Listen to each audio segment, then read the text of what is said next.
Bom dia a todos. É uma alegria estar aqui. Estou muito feliz pelo convite. Pedimos à espiritualidade que nos acompanhe, nos intuindo, né? Fazendo com que a gente consiga colocar de forma correta, adequada. E no finalzinho a gente deixa um espacinho para refletir juntos, tá bom? Bem, primeira parte do que a gente gostaria de trazer seria sobre a alma, né? Parece assim que é uma informação que todos nós sabemos, mas é sempre bom relembrar, né? A gente parte desse princípio, a alma, espírito, pensamento, mediunidade. Essa é a sequência da nossa palestra de hoje. No livro dos Espíritos, nós temos a questão 134, que traz o que é a alma. Quando faz essa pergunta, vocês sabem responder imediatamente? Isso! Lá no livro, então, a resposta dos espíritos para Allan Kardec foi: ora, a alma é o espírito encarnado, né? E aí, ele formula uma outra questão. O que era a alma antes de se unir ao corpo? Isso, era o espírito.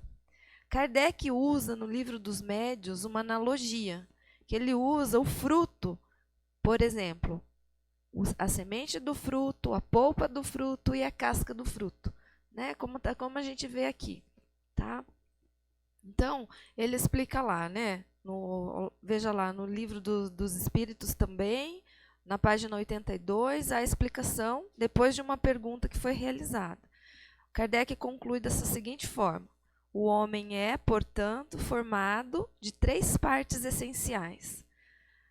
O corpo, que é o ser material, análogo aos animais e animado pelo mesmo princípio vital.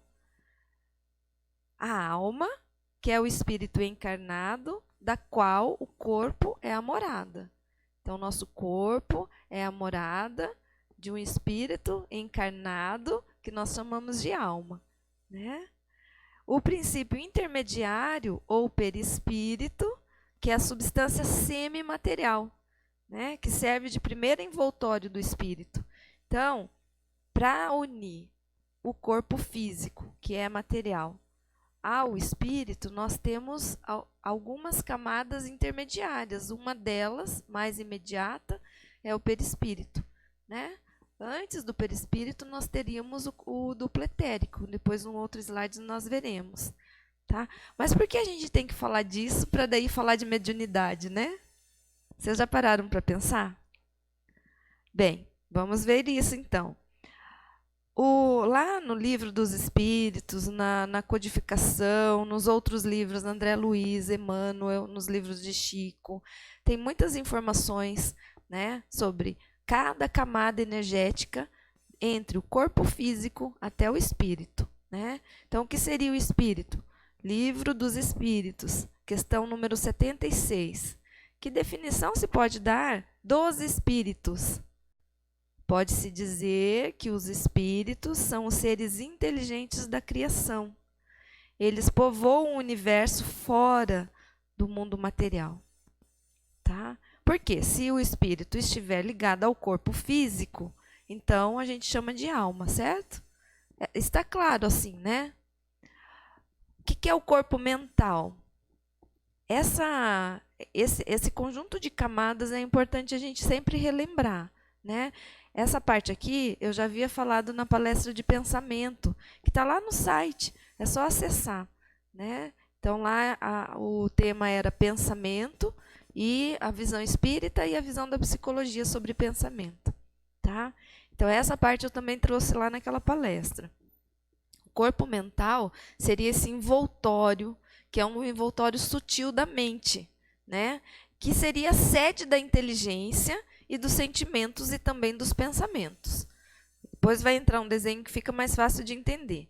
E o corpo espiritual, ou chamado perispírito, é o veículo físico ajustado ao campo mental e intermediário das ações do espírito sobre a matéria.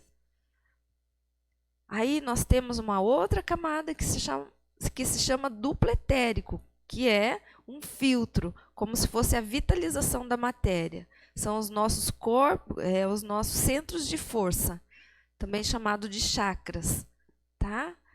quando a gente faz o passe pelo magnetismo, o passe vai interferir ou vai equilibrar, vai estabilizar esses centros de forças que nós temos no corpo, que são os chakras.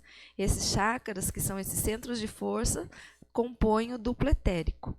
E o corpo físico, por final, que seria essa estrutura orgânica, material, né?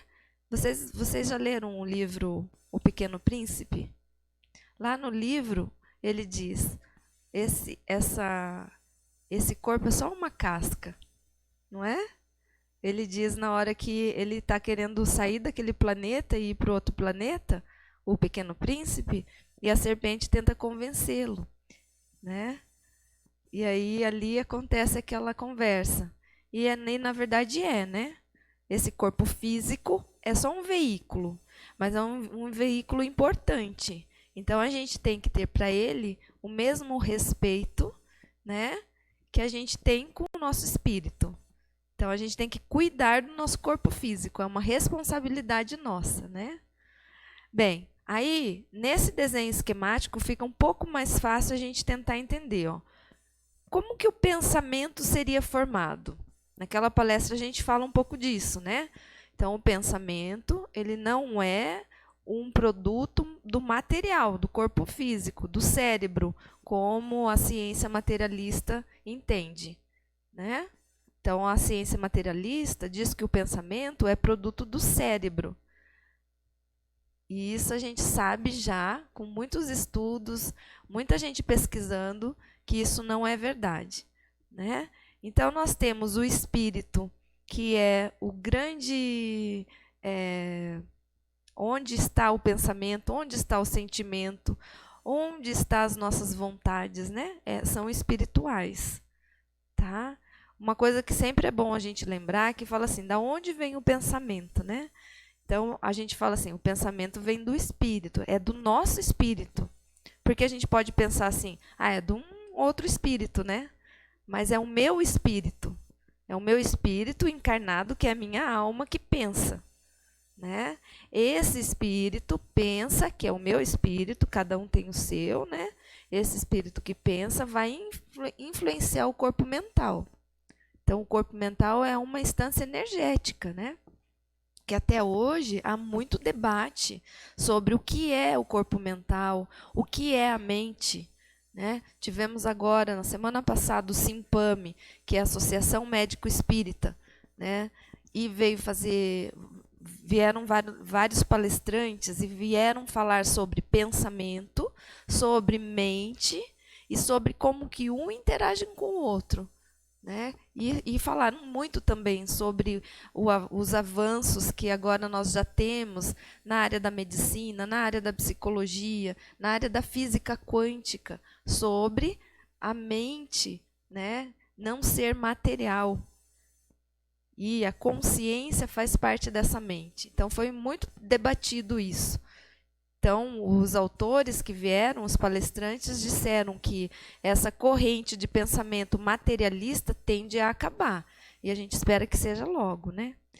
Bem, o corpo mental, então, vai influenciar o perispírito, que é a camada semimaterial, e, por sua vez, o campo energético, que são os nossos centros de forças, que estão nessa camada que chama duplo etérico, e, por fim, o corpo físico.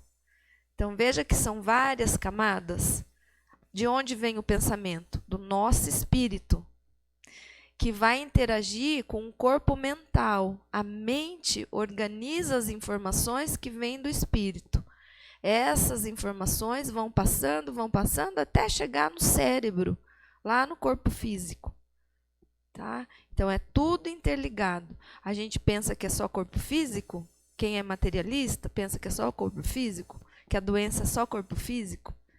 Tem pessoas que mal acreditam que existe alma. Tem pessoas que falam que é só isso e pronto, né? Acabou. Vocês não escutam uma frase que diz assim: a vida é uma só, a vida é curta, a vida é só esse espaço, né? Então, veja como a gente tem várias percepções, né? Então, tem que tomar muito cuidado também. Então, ficou assim, deu para revisar essa parte aqui? Ficou tranquilo?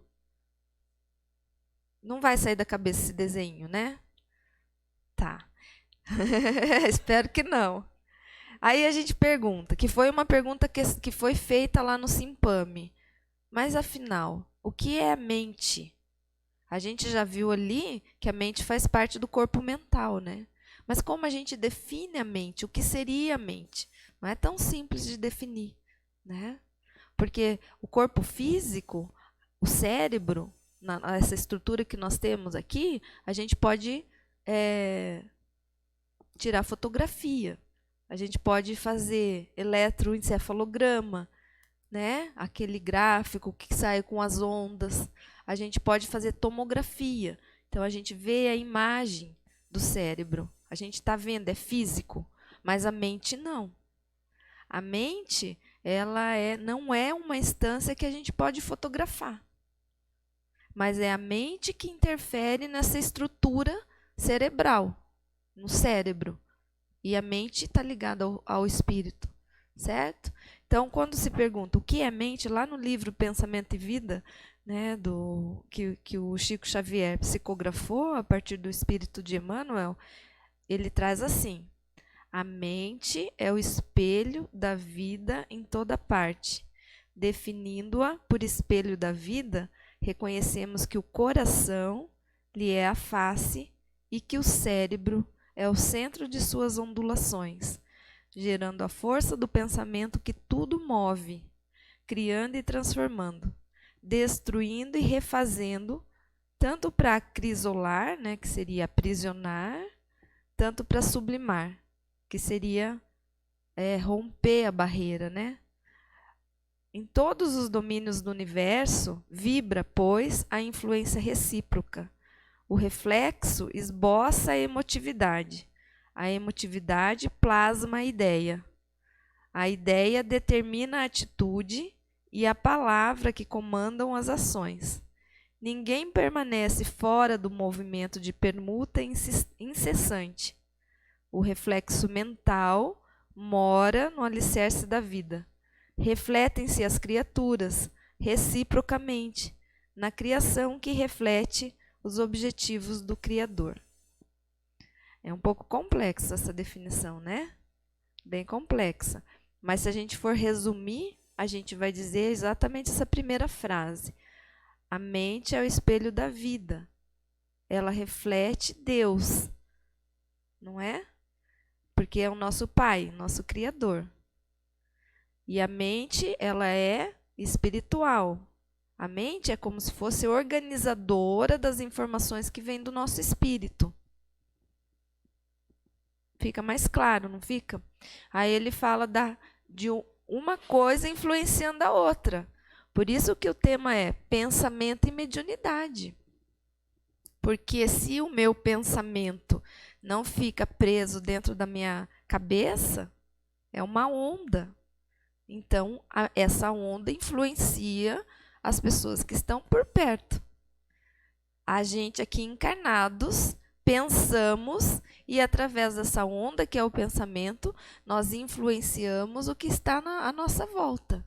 Se eu pensar com raiva de alguém, essa energia vai chegar na pessoa. Porque não tem limite. A pessoa pode estar lá no Japão, ou pode estar em outro lugar distante. Pode estar em outro ponto do universo. Não há limite. Essa energia vai chegar lá. Se eu pensar com amorosidade, com carinho, com ternura, fazendo uma prece, vai chegar da mesma forma. Né? Então, por isso que é recíproco. E aí a gente começa a entender a mediunidade, não é? Ora, se o espírito encarnado, que é a alma, pensa e interfere em tudo à nossa volta, o espírito que está desencarnado pensa igualmente. E não interfere na gente? Então, estamos mergulhados nessas ondas mentais. Né? Por isso que nós temos que prestar atenção, orai e vigiai. O que será? O pensamento. E é treino, gente. Eu sempre tenho dito isso, né? É treino, porque se a gente não começa a treinar, a gente nunca fica bom naquela tarefa. Para qualquer coisa na vida a gente precisa treinar, não é? Se eu quiser aprender a tocar um instrumento musical, eu só vou tocar se eu treinar. Se eu quiser fazer pizza, eu só vou. Ontem tinha pizzada aqui, né? Eu só vou conseguir se eu aprender a fazer a massa, né? Então, vejam que importante que é o treino. Para pensamento, para meditação, o treino também é importante. Agora a gente tem que entender isso, né? A gente tem muita responsabilidade sobre esse reflexo mental que a gente tem, então, que vem através do pensamento, tá? Como podemos definir, então? Agora a gente já viu pensamento, corpo mental, como influencia no corpo físico. Agora, o que a gente define de mediunidade? O que será, né? Como o livro dos médiuns, como Kardec define mediunidade lá no livro dos médiuns, na página 171, no item 159. Kardec traz assim: todo aquele que sente, num grau qualquer, veja que é importante essa definição, a influência dos espíritos é, por esse fato, médium. Alguém aqui nunca sentiu uma leve influência que fosse dos espíritos?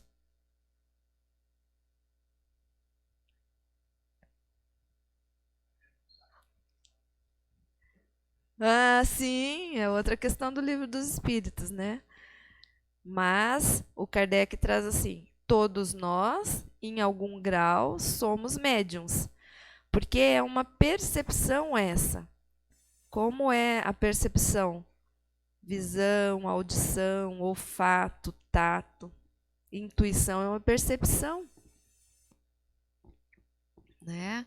Então, ele continua lá na questão 159. Ele diz assim: essa faculdade é inerente ao homem. Tá vendo que o Kardec não está falando assim, alguns são médiums, outros não. Ele está falando que é uma faculdade inerente ao homem, tá? Não constitui, portanto, um privilégio exclusivo. Pelo contrário, quando a gente tem uma mediunidade um pouco mais, a gente chama de ostensiva, né?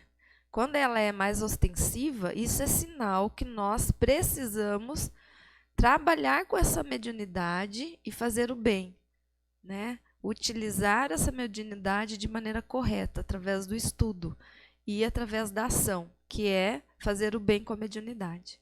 Se não usarmos a mediunidade para fazermos o bem, porque somos espíritos altamente endividados. A mediunidade é um dom que Deus dá para a gente pagar essa dívida mais rápido. Se a gente tem uma dívida de R$1 milhão, por exemplo, a gente não gostaria que dividisse em muitas parcelas para poder dar conta de pagar? Não é? A mediunidade são essas parcelas. Então, a gente precisa trabalhar com ela para que a gente consiga pagar as nossas dívidas, não é? Todos nós temos dívidas porque estamos em evolução. Então, não tem ninguém perfeito aqui. A gente está em aprendizagem.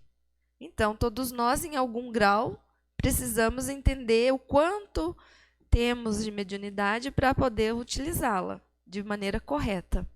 Se a gente não sabe se tem ou não tem mediunidade, ou fica na dúvida, nós vamos continuar fazendo bem de qualquer forma, né? Porque a gente sabe que essa é a instrução básica do Espiritismo, né?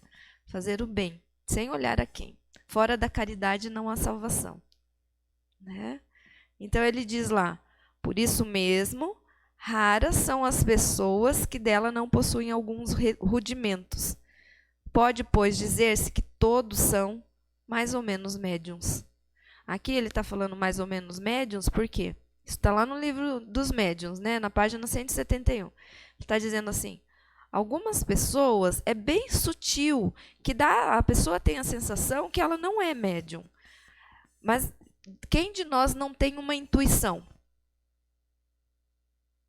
Você vai sair na rua à noite, num horário perigoso, e você vem uma intuição para ti assim: não sai agora. Não é? Veja a mediunidade aí. Porque pode ser o nosso mentor nos dando uma ajuda e a gente capta, né? E a mediunidade não é isso? É a gente captar o mundo espiritual. A gente se ligar com o mundo espiritual de alguma forma, né? Através da nossa percepção. Então, ele continua lá. Todavia, usualmente, assim só se qualificam aqueles em quem a faculdade mediúnica se mostra bem caracterizada e se traduz por efeitos patentes, de certa intensidade, o que então depende de uma organização mais ou menos sensitiva. Então, aqui ele está dizendo assim, essa faculdade mediúnica, quando, por exemplo, a pessoa tem uma mediunidade mais ostensiva, vê espíritos, ouve espíritos, consegue psicografar, né? Através do ectoplasma que o corpo produz, ela consegue realizar algum, por exemplo, efeito físico, né? Um barulho, bater na mesa, bater na porta, andar. Tem ali um médium de efeito físico. Né? O espírito se utiliza do ectoplasma, desse médium, que ele produz em abundância e nem sabe, né? E aí o espírito se utiliza para poder realizar o barulhinho. Porque ele quer se comunicar. Então a gente não tem que ter medo. Inclusive, medo é uma das coisas que os estudantes de mediunidade sempre relatam, né? Eu tenho medo. E a gente brinca, né? Pode?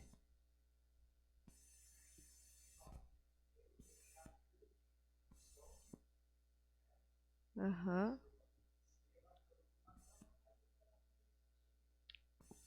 Pois é.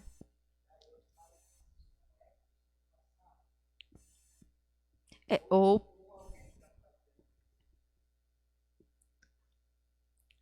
aí a gente precisa entender o contexto, né? Sempre, né? Porque muitas vezes também não é que tudo seja manifestação mediúnica, né? Porque às vezes é um ruído, alguma pessoa se mora em apartamento, algum barulhinho do apartamento vizinho ou da casa ao lado, né? Então, sempre o contexto a gente vai precisar estudar para não tirar uma conclusão precipitada. Mas se não há nenhuma outra explicação, muitas vezes pode ser um efeito mediúnico, né?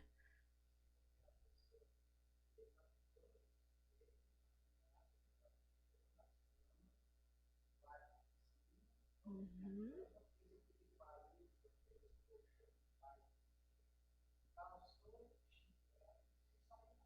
Uhum. Sim. Sim, há muitos relatos, né, como esse. E sim, pode ser uma memória de uma outra vida. Pode ser, né? Mas se a gente escuta o som, geralmente é um processo mediúnico, né? Então, o Kardec vai trazer ainda, né, nessa mesma questão 159, ele continua explicando. É de notar-se, além disso, que essa faculdade não se revela da mesma maneira em todos. Veja que é muito particular, né? Por isso que a gente precisa estudar. Fazer, na Casa Espírita tem o curso, a gente inicia fazendo o curso, aí a gente pega uma base da doutrina, aprende sobre a base da doutrina, depois a gente entra no curso para estudar o processo mediúnico, né? Geralmente esses cursos são de 2 anos. O primeiro ano é muito estudo, muita leitura, muita discussão em grupo, justamente para a gente perder o medo. E no segundo ano começa-se também a estudar a parte teórica, mas aí começa-se a aprender se a gente tem alguma manifestação. Geralmente é assim que funciona. Né? E o objetivo desse curso é que a gente aprenda sobre a mediunidade sem ficar com medo. Muitos médiums que são ostensivos ficam com medo.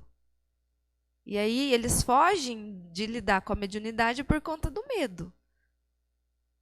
Principalmente médiums que enxergam espíritos. Porque eles não vão só ver espíritos bonitinhos. espíritos bonzinhos, espíritos de luz, mentores, eles vão ver irmãos sofredores, que são nossos irmãos, né? Então, ele pode ter uma aparência física muito feia, mas se a gente conseguir ultrapassar essa visão e olhar ele como irmão, porque ele tem um espírito, ele é aquilo que está aparecendo para a gente, é o perispírito dele que está moldado dentro daquela forma que a gente está enxergando ali, que assusta. Mas antes disso, tem um espírito que também é nosso irmão em aprendizagem. Ele está evoluindo. E ele vai se depurar daquelas dificuldades, assim como nós estamos aqui encarnados para tentar se depurar. Quantas vezes, por exemplo, não aparecem irmãos sofredores que desencarnaram e não sabem que estão desencarnados? Né? Ainda trazem as chagas do último desencarne. Né? Então, quem tem o dom da mediunidade de evidência pode muitas vezes enxergar esses espíritos. Então, ele enxerga lá uma pessoa, por exemplo, que cometeu suicídio. Então, o perispírito daquele espírito que cometeu o suicídio, ele vai estar marcado de alguma forma pelo perispírito, né? Que é a camada semimaterial, com aquilo que a pessoa fez. Então, é isso que ele enxerga, e isso amedronta. Não é? A gente não gosta de ver. Só que se a gente ultrapassar essa barreira, a gente vai olhar para esse irmão como um irmão sofredor que precisa de ajuda. E por isso se aproxima de quem é médium. E aí o medo vai passando. Né? Por isso que o Kardec diz ali, é de notar-se além disso, que essa faculdade, ela não se revela da mesma maneira em todos. Geralmente os médiuns têm uma aptidão especial para os fenômenos dessa ou daquela ordem, onde resulta que forma tantas variedades quantas são as espécies das manifestações. Então, no livro dos médiuns, a classificação dos médiuns são muitos mesmo. Tem médium que enxerga espírito, que ouve espírito, que podem fazer as duas coisas, que o espírito dita uma carta, um livro, e o médium consegue replicar aquilo. Né? Cada mediunidade tem classificação. No livro dos médiuns, tem lá classificado com relação à qualidade moral do médium, com relação ao tipo da mediunidade, como que a mediunidade se traduz naquele corpo físico daquele médium, e assim por diante, né? É bastante coisa que a gente tem para estudar.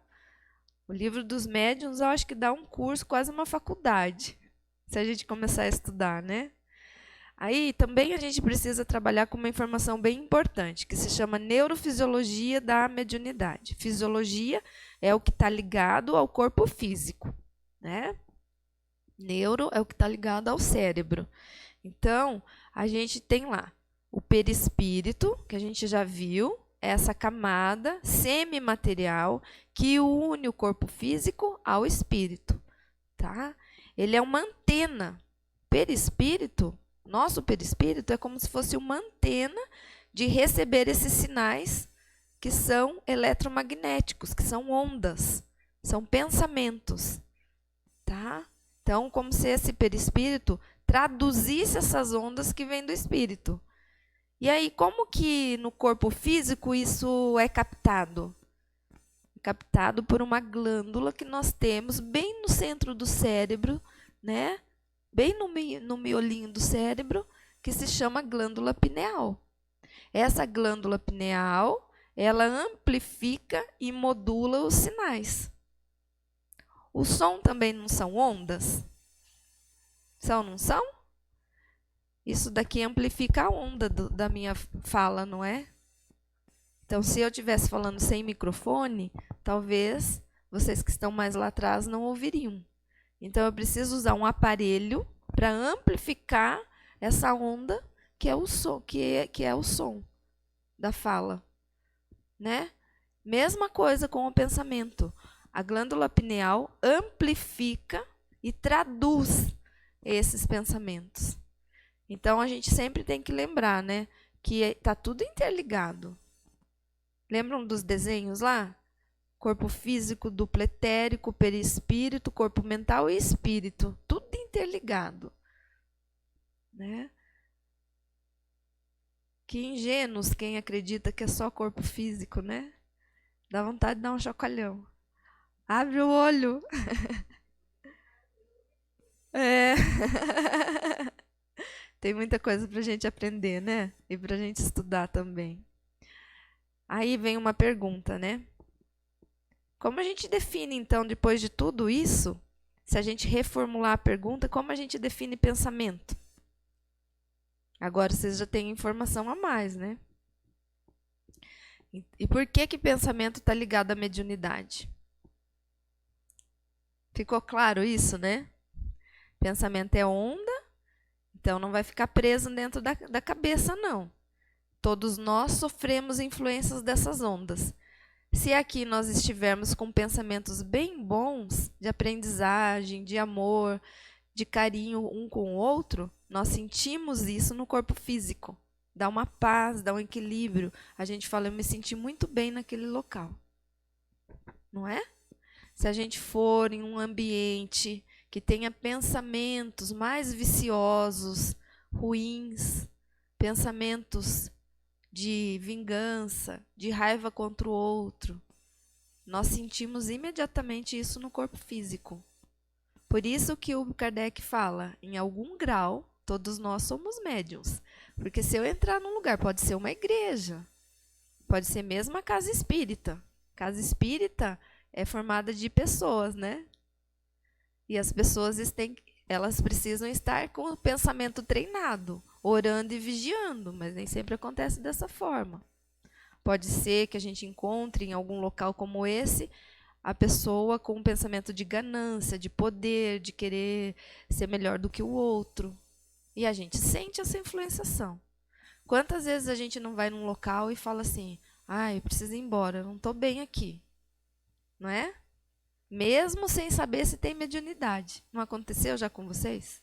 Lembro uma vez, quando a gente mudou para Curitiba, que foi no ano de 2000, em 1999, e aí eu ouvi propaganda do mercado de pulgas, e aí eu convidei, nós fomos, eu e o Cláudio, conhecer, né, o mercado de pulgas, que é um lugar que tem muita antiguidade, quadros, móveis, tudo de famílias antigas, né, e pessoas que já desencarnaram. Jamais eu pensava que eu tivesse mediunidade, né, naquela época, não tinha essa informação. E eu comecei a passar mal lá dentro. Mas passar mal. Não é passar mal pouca coisa, não. Eu comecei a passar muito mal. E aí eu falei para o Cláudio, vamos embora daqui. Porque eu não estou aguentando a energia. Então, a gente vai compreendendo também como que funciona esse movimento, né, do pensamento e do corpo físico, né? Por que será que eu passei mal? Só um pouquinho. Por que será que eu passei mal? Porque eu já tinha mediunidade na época, só que não sabia, né? Então, provavelmente, se aproximou de mim algum irmão, como a gente já viu, que estava em sofrimento e se aproxima do médium para receber essa ajuda. Só que a energia dele, talvez, influencie o corpo do médium, né? Porque para a gente conseguir lidar com isso, são muitos anos de estudo, aprendizagem, treino, para a gente conseguir ficar bem quando um espírito que não está bem se aproxima da gente. Porque ele influencia o nosso corpo mental. E provavelmente eu saí acompanhada com um irmão desses, né? Ou vários. Aí eles vão junto com a gente no carro. Aí eles vão para casa. Primeira experiência. Aí o que acontece? Você tem que orar, né? Vai chegar no slide ali, depois o senhor comenta, pode ser? Guarda a perguntinha para o finalzinho. Vai chegar no slide ali que o Divaldo, ele nos diz naquele livro, né, que depois eu cito o nome, que é Mediunidade e Consciência, se eu não me engano, que um dos jeitos da gente lidar com a mediunidade é a oração. porque a oração nos conecta diretamente com o nosso mentor, que é o intermediário, e nos liga a Jesus e nos liga a Deus, nosso Pai, né? Então, a gente precisa treinar, fazer a oração. Isso protege, né? Então, a gente faz a oração naquela época intuitivamente, né? Mas pensando assim, por quê? Que eu passei mal, não tem explicação, né? Você não vai ligar uma coisa com a outra. Depois, quando você vai estudar e você lembra, daí você liga, né? Bem, no livro Mecanismos da Mediunidade, também do Chico, pelo espírito daí de André Luiz, ele traz assim, ó, o pensamento ainda é matéria, mas é matéria mental, instrumento sutil da vontade. O André Luiz é meio poético, daí ele diz assim, maravilhoso mar de energia sutil em que todos nós achamos submersos. É como se a gente estivesse numa piscina de pensamento. Nós estamos mergulhados na onda de pensamento. Quem tem a mediunidade pode captar esse pensamento em maior ou menor grau do espírito, do mundo espiritual. O pensamento é onda eletromagnética, lá no Pensamento e Vida. Isso significa onda vai chegar em você. Viaja a uma velocidade muito rápida. Se você pensar, você já está lá. Né? Aí lá na questão 459 do Livro dos Espíritos, tem a pergunta-chave, né? Que faz a gente entender por que a gente tem que entender pensamento e mediunidade. O Kardec pergunta, os espíritos influem em nossos pensamentos e ações? Vocês já sabem a resposta, né? Sim ou não? Sim, né? Muito mais do que imaginais. Influem a tal ponto que muitas vezes são eles que vos dirigem. Se a pessoa tiver a mediunidade, essa influência será muito maior. Eu digo essa mediunidade mais ostensiva, porque todos nós temos em algum grau, como vimos anteriormente, né? No próprio Kardec. Mas vamos supor que a minha mediunidade seja ostensiva. No plano reencarnatório, antes de eu reencarnar, eu passei por uma programação da minha reencarnação. Se eu tenho méritos, eu posso participar da minha programação. Então, muitas vezes, eu sei que eu vou desenvolver a mediunidade mais ostensiva numa época da vida. Alguns espíritos não conseguiram, por alguma razão, esses méritos, então talvez eles não tenham consciência desse plano reencarnatório. Mas aí, quem conduz o plano reencarnatório são geralmente os mentores, né? E toda esse conjunto de informações é organizado por esses setores na espiritualidade. É tudo muito perfeito, como é perfeita a lei de Deus. E quem está no comando é Deus. Então, ele está dizendo aqui, muito mais do que vocês imaginam. Eles influem a tal ponto que, se a pessoa não se cuidar, ela é dirigida por essas ondas mentais e espirituais. Né? Aí, na questão seguinte, ele diz, todos temos pensamentos que nos são próprios e outros que nos são sugeridos? Porque o Kardec insistia, né? Ele insistia justamente para que não houvesse dúvida. Então, ele formulava a pergunta de diversas formas, e às vezes os espíritos respondiam, eu já disse isso, eu já expliquei isso, né? Então, vejam lá, ele está perguntando, temos pensamentos que nos são próprios e outros que nos são sugeridos? Aí o espírito de verdade responde, vossa alma é um espírito que pensa. Não deixeis de considerar que vários pensamentos vos ocorrem ao mesmo tempo sobre um mesmo assunto e que muitas vezes eles são contraditórios entre si. Pois bem, neles há sempre um pouco de vós e um pouco de nós, que é a parte espiritual. E isso que vos deixa na incerteza, pois tende em vós duas ideias que muitas vezes se entrechocam. Só que numa outra pergunta ele diz, como eu posso saber qual é o meu pensamento? Ele fala, geralmente o primeiro pensamento que vem à sua mente, geralmente é o nosso pensamento. Né? Aquele primeiro pensamento é o do nosso espírito. Aí, em seguida, outros pensamentos podem ser pensamentos que a gente capta do mundo espiritual. Tudo bem? Tudo bem, vamos seguir mais um pouquinho. Aí, como que a gente treina, já sabendo dessa influência, que todos nós podemos ter um pouquinho mais ou menos de mediunidade, que sofremos a influência porque pensamento é onda eletromagnética, que sofremos a influência do outro, né? Seja encarnado, seja desencarnado, porque encarnado também pensa sobre a gente. E às vezes a gente pode adoecer, dependendo dessa onda, né? Que vem. Não é assim? O que nos protege? A oração é em primeiro ponto, né? Aí nesse livro Consciência e Mediunidade, que é o livro que eu falei, que o Divaldo Pereira Franco, ele escreve um livro com várias perguntas e respostas também, um livro bem assim didático para quem tem mediunidade, estudar, né? Aí uma pessoa que estava na palestra pergunta para o Divaldo: mas Divaldo, como a gente faz para essa mediunidade não interferir tanto, né? Não desequilibrar o corpo físico da gente, porque se a mediunidade não for trabalhada, não for treinada, ela desequilibra, a pessoa adoece severamente. Né? Tem uma outra palestra do Dr. Sérgio Felipe, que está na internet também, é gratuita, e ele fala os efeitos da mediunidade sobre o corpo físico. Né? Se a gente é uma energia, se a gente não usar essa energia de forma adequada, a gente adoece. E aí esse participante pergunta ao Divaldo e ele responde: uma das coisas mais importantes é você meditar.